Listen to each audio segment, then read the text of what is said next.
Hello everyone, I hope you're doing great. Today, as you can see in the title, I bring you the overall review of the Harry Potter saga by J.K. Rowling.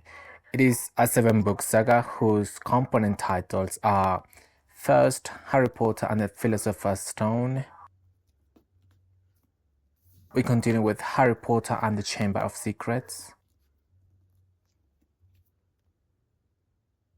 Then Harry Potter and the Prison of Azkaban. Next, Harry Potter and the Goblet of Fire.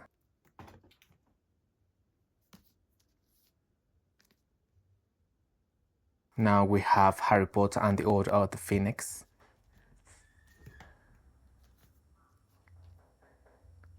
The next one, Harry Potter and the Half-Blood Prince. And finally, Harry Potter and the Deathly Hallows. Many will already know the story. I grew up with the films. I've been a big fan of them since I was a child, and I've seen them 1,000 times. And I started my reading with these wonderful books and the special edition of Salamandra, so I made it my 2020 reading challenge to read the saga. I have achieved it. I am very happy. My fanatism for the story has increased by 1,000, and here I bring you the global and general review of the saga without any spoiler, let's hope. Many people think it's marketing that it has so many fans, but I think it's a great story with hundreds of characters and it never gets boring or tiresome, even though some of the books are so long. To me, Harry seems like a poor kid who must deal with 1,000 problems and who could brag about being the chosen one, but he really hates to be noticed. Despite Snape saying he's as arrogant as his father, he's a flesh and blood teenager, and I think it's one of the author's achievements that she created a hero who is quite human. Some of my favorite characters are several teachers such as Lupin, Dumbledore, Neville, McGonagall, Molly, and also Sirius, who I would have liked to know more about his life. The only downside is the obsession with killing so many people, although this is normal in a war, and here we have a great war between good and evil, between the good wizards and the dark wizards.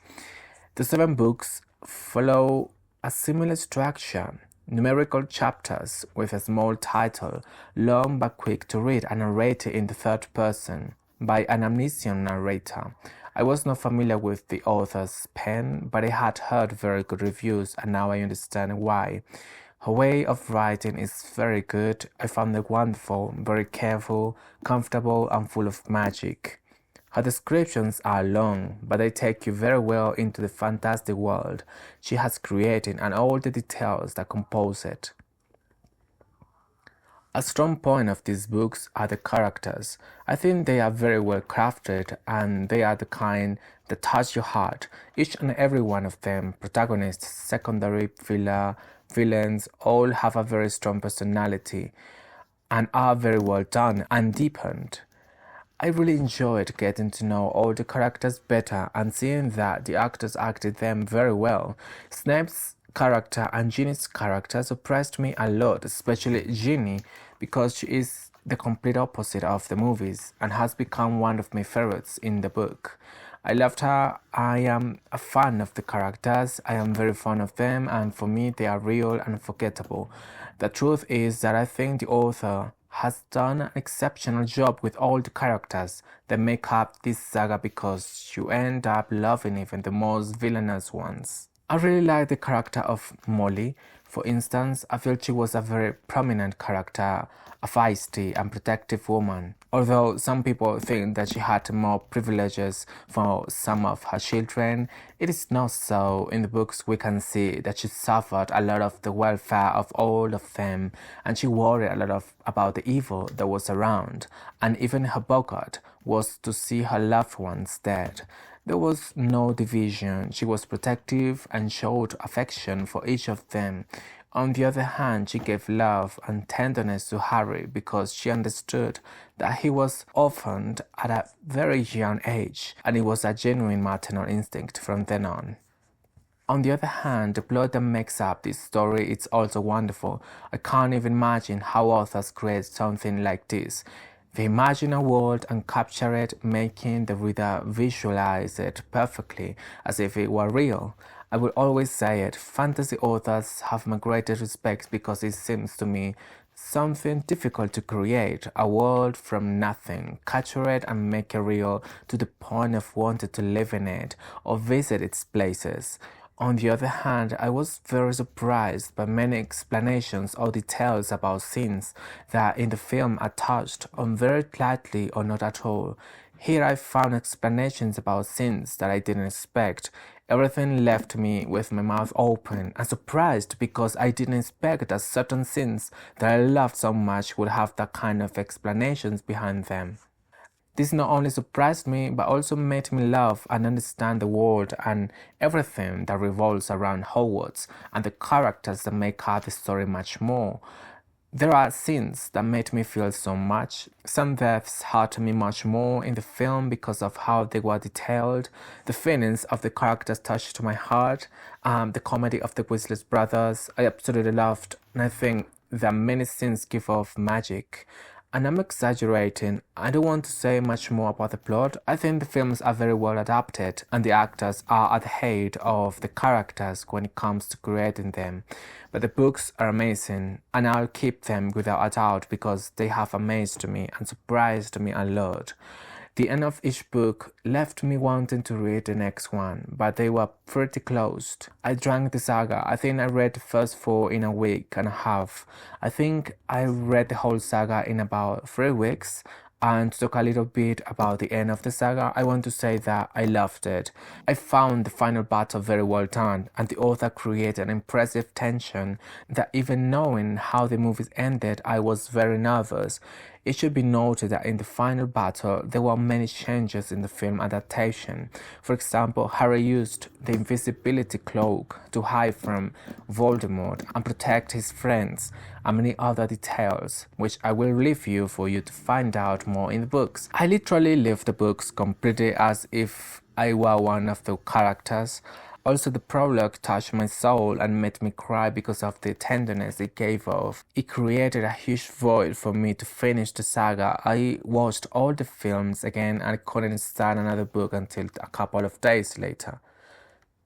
Now, I would like to talk about another of my favorite characters, Neville. There may be some spoilers here, so beware.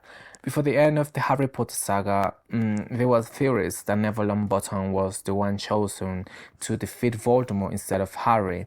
Neville was a minor character in the magical world who didn't seem to have the skills or the guts to take on Darklock.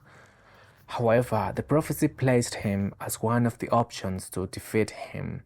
The prophecy of the magical world said that the one chosen to defeat the Dark Lord would be the son of those who had faced him 3 times and would be born at the end of the 7th month. Like the Potter family, Neville's parents defended the magical world and fought against the Death Eaters on several occasions, a situation that drove them to madness when they were tortured with the Cruxio curse. So, in attacking the Potters, Voldemort chose Harry as his equal and deposited a fragment of his soul into him without knowing it. However, he was unaware that there was another wizard born on the same day who could fulfill the prophecy. That is why there are several reasons why Neville should have been chosen at the end of the franchise to defeat Voldemort instead of Harry. Harry proved to be a brave and stubborn person, characteristics that always got him into trouble but at the same time made him a powerful wizard. However, Potter was never a brilliant wizard who stood out in the Hogwarts classroom as a good student with the exception of dark arts, which was one of his most important classes. Neville was more timid and apparently more cowardly, but he replaced his fears with his intelligence. It shouldn't be forgotten that Neville helped Harry in one of the Triwizard Tournament trials when he had no idea how to solve the problem. On the other hand, the appearance of the Gryffindor sword is one of the most important events for the wizards of the house, as it only appears When Awisa proves worthy of it and needs it, the sword appeared in the Chamber of Secrets to help Harry against the basilisk, but then he had to hand it over to Griphood at Gringotts as part of his deal to get into the magical bank. No other Gryffindor of Harry's time ever had interaction with the sword again, except Neville. The weapon appeared inside the Sorting Hat to aid him in the Hogwarts battle against the Death Eaters. This event proved that Neville was not only worthy of possessing the sword because he was a good Gryffindor, but that he was braver than he appeared to be. Nagini's death occurred differently in the Deathly Hallows book and film. In the original story, Harry instructed Neville to kill the snake when Voldemort burns the Sorting Hat.